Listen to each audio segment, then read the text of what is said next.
Hello প্রিয় ছাত্রছাত্রীরা, আজকে আবার অনলাইনে চলে এলাম এডুকেশন টিপস নিয়ে। আজকের বিষয় হলো প্রপার নাউন এবং কমন নাউনের মধ্যে পার্থক্য অর্থাৎ চেনার উপায়।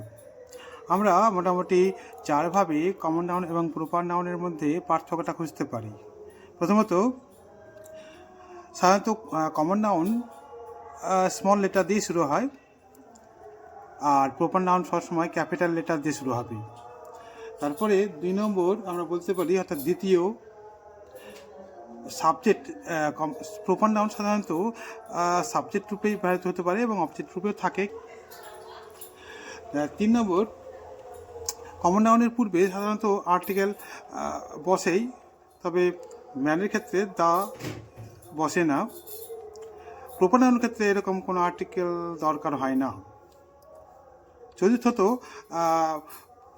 নাম যুক্ত এবং নাম ছাড়া এই দুই দিক থেকেও আমরা পার্থক্যটা খুঁজতে পারি। কমন নাউন নাম ছাড়া বস্তু বা ব্যক্তি বা গুণের নাম ইত্যাদি থাকতে পারে, গুণ ইত্যাদি থাকতে পারে, কিন্তু প্রপার নাউনের ক্ষেত্রে এরকম নাম যুক্ত থাকবে।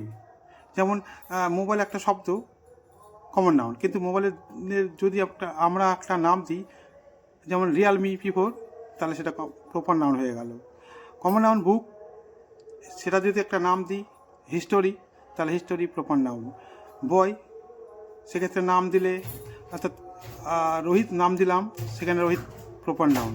Place Kolkata, car tata Sumo, flower rose, man Vidyasagar, disease cancer, vegetable brinjal, table the round table.